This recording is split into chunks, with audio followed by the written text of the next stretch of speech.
Apa hukumnya kunut yang dikerjakan setiap subuh? Baik, Anda berbicara hukum, berarti saya mesti jelaskan turunan hukum.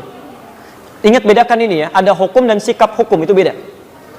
Hukum dan sikap hukum. Kalau sikap hukum, itu pilihan seseorang untuk menentukan dan memilih hukum mana yang sesuai. Tapi kalau hukum saja, itu berarti semua turunan hukum yang dipesankan oleh Al-Quran dan Sunnah. Misal, hukum tentang bismillah, itu bisa dibaca 4 cara dalam sholat. Seperti saya terangkan tadi malam. Bisa dijaharkan, disirkan, tidak dibaca sama sekali, atau dibaca rakaat pertama, selanjutnya tidak. Tapi sikap kita terhadap itu memilih salah satu. Itu sikapnya. Nah, kadang-kadang mohon maaf, kalau hukumnya sudah ada pilihan, tapi sikap hukumnya berbeda, sepanjang dalam kerangka hukum itu tidak perlu kita kemudian berselisih. Sepanjang dalam kerangka hukum yang sama. Karena kita tidak mungkin memaksakan seseorang selalu sama dengan kita.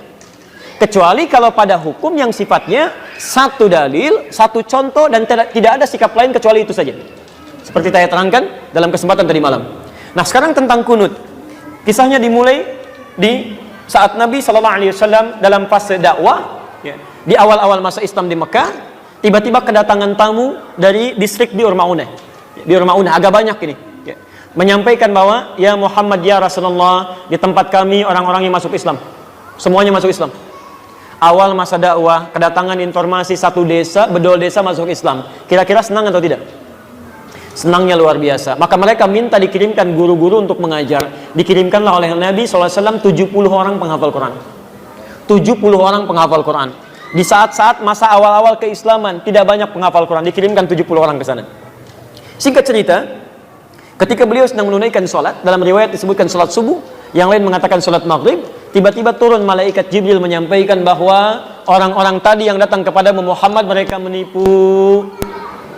Karena ternyata orang-orang itu ketika sampai di Bi'r Ma'unah semuanya dizalimi, bahkan dieksekusi dan syahid. Ya, jadi mereka semua dibantai, dibunuh. Ya. Jadi ada yang menipu mengatakan masuk Islam, dikirimkan pengajar tapi kemudian disakiti, dizalimi. Nabi dengan sifat kemanusiaan yang marah pada saat itu, kemudian beliau berdoa kepada Allah Subhanahu wa taala. Ada yang mengatakan doanya sebelum ruku, ada yang mengatakan bangkit dari ruku. Maka beliau mengatakan Allahumma adzib fulan, Allahumma al'anhum, ya Allah tolong hukum si fulan, tolong laknat si fulan. Bahkan disebutkan sebagian dari suku-sukunya, Bani Keda, Bani Keda, Bani Keda. Itu berlangsung selama sebulan. Berlangsung selama sebulan. Hingga turunlah kemudian Quran surah ketiga Ali Imran ayat 128 sampai 129. Posisi paling kanan sebelah bawah di mushaf standar.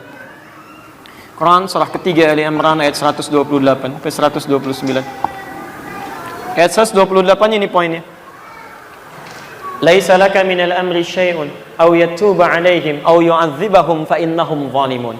Ketika Nabi berdoa dengan kalimat hukum, ya Allah, laknat si fulan ya Allah, tiba-tiba ayat yang turun itu begitu mengejutkan. Muhammad, kamu tidak punya hak untuk menghukum seseorang atau melaknat seseorang karena dia pernah berbuat salah. Hak Allah untuk menentukan siapa yang dilaknat atau untuk menghukum seseorang. Perhatikan, ini kalimatnya indah sekali, indah sekali. Ini ingin memberikan keterangan kepada Nabi SAW bahwa tugas Nabi itu berdakwah dalam kebaikan. Sekalipun cuma berdoa, maka bila bisa berdoa yang baik-baik, maka hindarkan doa yang tidak baik. Ingin mengajarkan bahwa Muhammad, kamu masih berada di awal dakwah. Jangan cepat merasa panas, kemudian cepat menyinggung, minta dihukum dan sebagainya. Kalau nanti sikapnya seperti itu, nanti lama-kelamaan gak ada bedanya dengan umat terdahulu. Nabi Nuh ketika umatnya mulai menyimpang, minta kepada Allah, ya Allah, setelah berdakwah ya Allah, umat ini gak mau menerima ya Allah, maka turun azab Allah Subhanahu wa ta'ala. Kamu untuk umat terakhir sampai dengan kiamat. Kalau sikap sekarang minta umatnya dihukum, maka bagaimana dengan sikap dan keadaan mereka nanti sampai kiamat? Jangan-jangan gak ada umat nanti sampai kiamat, karena nabinya belum apa-apa sudah minta kemudian untuk menghukum. Maka turun ayat untuk meluruskan kepada Nabi supaya berdoa dalam kebaikan-kebaikan. Taib. Ini bukan Nabi salah, bukan, nilai kemanusiaan yang menjadikan bahwa mereka penipu. Sedangkan ini masih ada di awal dakwah. Tapi Allah kemudian menanamkan kesabaran dalam diri Nabi. Yang paling indah, turunlah kemudian ayat ini. Setelah ayat ini turun, terjadi dua peristiwa. Satu, Nabi tidak membacakan lagi doa tadi. Ya Allah, tolong laknat si fulan, ya Allah hukum si fulan. Tapi kemudian merubah doanya menjadi doa yang baik. Dalam bahasa Arab, sesuatu yang baik yang dimohonkan kepada Allah Subhanahu wa ta'ala, singkatnya disebut dengan kunut namanya. Kunut. Permohonan yang baik-baik sebagai ketaatan kepada Allah. Karena Allah perintahkan berdoa dengan yang baik, ya, maka sifatnya disebut dengan kunut. Taib, maka peristiwa yang pertama, fokus, Nabi tidak membacakan doa itu lagi, lalu mengajarkan kepada cucunya Al-Hasan, kepada sebagian sahabatnya, doa yang terbaik sebagai pengganti doa yang ini. Apa doanya? Allahumma hadini fiman hadait, wa'afini fiman afait, wa tawallani fiman tawallait, wa barik li fima atait, wa qini syarra ma qadait. Tidak pakai birahmatika ya. Tidak pakai birahmatika, tapi dalam hadisnya wa qini syarra ma qadait. Itu yang diajarkan oleh Nabi sallallahu alaihi wasallam. Maka kemudian ada yang meriwayatkan Nabi tidak pernah membacakan doa itu lagi, dicukupkan ya, tapi kemudian sahabat mempraktikkan doa itu dalam salatnya. Ada yang menggunakan saat witir, ada yang menggunakan saat Ramadan, ya di 10 malam terakhir, bahkan ada yang menggunakan dalam kesempatan salat subuhnya. Dan itu didiamkan oleh Nabi sallallahu alaihi wasallam. Bahkan ada sebagian mengatakan bahwa Nabi Muhammad sallallahu alaihi wasallam pernah menggunakan itu dalam salat subuh. Walaupun sebagian memandang riwayatnya lemah, ada yang mengatakan yang lain riwayatnya kuat. Dari sini, Bapak Ibu sekalian, karena Nabi sallallahu alaihi wasallam tidak mempraktikkan doa yang tidak baik tadi, kemudian mengajarkan doa yang baik ini, dan beliau mendiamkan sahabat yang mempraktikkan, tidak melarangnya, ya, maka disinilah kemudian para ulama melihat itu, lalu menyikapi dan mengambil kesimpulan dengan 3 kesimpulan. 3 kesimpulan. Karena Nabi tidak mengatakan langsung. Kalau Nabi mengatakan sudah nggak usah berdoa, selesai masalah. Kalau Nabi mengatakan berdoa ya, ini bagus, selesai masalah. Tapi Nabi mendiamkan di sini, dan sikap diamnya Nabi dalam implikasi hukum itu bisa menerangkan beberapa pilihan-pilihan hukum. Maka Imam Abu Hanifah mengatakan, karena Nabi sebelumnya tidak baca doa, dan setelah itu pun beliau tidak baca doa lagi, setelah turun ayat tadi, maka beliau menyimpulkan tidak ada doa kunut itu. Makanya saat subuh tidak perlu membaca doa kunut, selesai. Imam Abu Hanifah. Imam Malik, Imam Syafi'i menyimpulkan Nabi SAW baca doa. Doa ini diganti oleh Allah untuk yang baik-baik. Dan kemudian diajarkan oleh Nabi pada sahabat, sahabat membacakan, Nabi tidak melarang. Ini artinya itu pun dibenarkan kalau dibacakan. Maka dari itulah Imam Syafi'i, Imam Malik mempraktekkan doa kunut ini. Imam Malik membacakan sebelum ruku. Jadi begitu membaca surah di rakaat yang terakhir dalam sholat subuh, itu Imam Malik mempraktekkan kunut, tapi kunutnya nggak jahar, sir. Makanya setelah baca surat agak lama, itu sedang baca kunut dalam subuh. Imam Syafi'i memilih riwayat yang setelah ruku. Ruku i'tidal, sami Allahu liman hamidah, Rabbana walakal hamd, lalu membacakan ini dalam subuhnya. Plus Imam Syafi'i, Allahumma hdini fiman hadait, dan seterusnya. Imam Ahmad bin Hanbal mengambil jalan tengah. Ini Nabi sebelumnya nggak berdoa. Ada peristiwa besar terjadi yang membutuhkan doa, kemudian Nabi berdoa dengan itu. Setelah itu Nabi tidak berdoa lagi. Ini artinya doa ini bisa dihadirkan dalam peristiwa-peristiwa yang menuntut doa itu disertakan oleh kita. Karena ketidakmampuan kita berada di sana. Peristiwa dahsyat besar yang meminta kita atau menuntut kita menghadirkan doa, itu dalam bahasa Arab disebut dengan nazilah. Nazilah. Maka dikenal dengan istilah kunut nazilah. Doa kunut yang dibacakan ketika terjadi peristiwa genting yang membutuhkan doa. Yang ada di Palestina, yang ada di Aleppo kemarin, yang ada di Syria dan sebagainya. Maka dikenal dengan istilah kunut nazilah.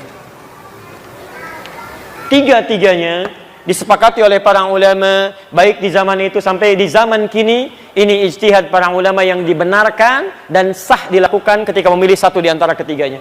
Karena Nabi memang memberi peluang yang sama untuk bisa mengerjakannya atau tidak sama sekali.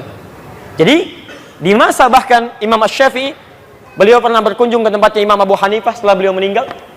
Masya Allah Pak, Imam Syafi'i kunut, Abu Hanifah dan muridnya tidak. Begitu sampai ke tempat Imam Abu Hanifah, murid Imam Syafi'i mengatakan, ketika Imam Syafi'i diminta jadi imam, Syekh tafaddal, taumu bin nas, tusalli bin nas, Anda jadi imam. Murid Imam Syafi'i mengira Imam Syafi'i akan kunut. Mereka mengatakan pendapat kita akan unggul di sini. Tapi ternyata ketika sholat subuh, Imam Syafi'i tidak kunut. Tidak kunut. Apa kata muridnya setelah sholat? Syekh, lima lam taknut, kenapa Anda tidak kunut? Kata beliau, saya menghormati pendapatnya Imam Abu Hanifah yang berlaku di tempat ini. Masya Allah. Imam Syafi'i kunut, tapi ketika berkunjung di tempat yang tidak kunut, beliau tidak mempraktikkan kunut. Imam Ahmad bin Hanbal juga, Masya Allah, beliau kunutnya nazilah, tapi ketika beliau berada di tempat Imam Syafi'i, beliau kunutnya kunut seperti biasa, bukan nazilah lagi. Jadi di sini indah sekali. Para ulama saleh, hafal Quran, menulis kitab hadis, dekat dengan Allah, saling menghormati satu sama lain. Walaupun beda pendapat, tapi masih bisa minum teh sama-sama, tersenyum sama-sama, dan ada dalam kebaikan. Antum bukan imam besar, jadi makmum juga jarang, hafal Quran juga tidak, hadis belum dituliskan, Masya Allah. Kenapa masalah ini jadi pada ribut? Yang kunut benar, yang tidak kunut benar, yang salah, yang tidak sholat subuh. Selesai. Kalau saat jadi makmum, terus kemudian kita memilih tidak kunut, kemudian imamnya kunut sikap makmum tidak Ustaz? Baik, ini pertanyaan selanjutnya sama di sini ya dengan kertas. Baik. Nah, sekarang selesai sederhana. Jika imamnya kunut, antum ikut kunut. Mengaminkan, selesai. Ya, persoalan mengangkat tangan atau tidak itu persoalan lain. Tidak harus mengaminkan mengangkat tangan. Saya tadi subuh imamnya kunut. Saya mengaminkan tapi tidak harus mengangkat tangan. Kalau imam dia berdoa boleh mengangkat tangan. Ya, jadi begitu mengatakan Allahumma hadina fiman hadait, saya katakan amin. Karena makmum itu tugasnya mengikuti imam. Dan kalaupun imamnya nggak kunut, antum biasa kunut, antum nggak usah kunut. Apalagi imam salam, antum sujud sahwi itu nggak usah. Awas jangan terlampau soleh di sini. Awas karena tugas makmum itu mengikuti imam. Imam ruku, antum ruku. Imam sujud, antum sujud. Imam kunut, antum kunut. Imam nggak kunut, antum nggak usah kunut. Selesai ya? Gampang sebetulnya. Wah, yang salah, yang tidak? Kita sepakat di situ. Baik. Saya dulu di Tripoli dapat kunjungan dari ketua PBNU dulu. Datang, ya. Mengatakan, alhamdulillah katanya Ustaz. Di Indonesia sekarang NU dan Muhammadiyah sudah kompak. Subuhnya nggak pakai kunut gitu ya. Masya Allah saya bilang, bisa begitu? Iya, karena nggak pada ke masjid semuanya masing-masing.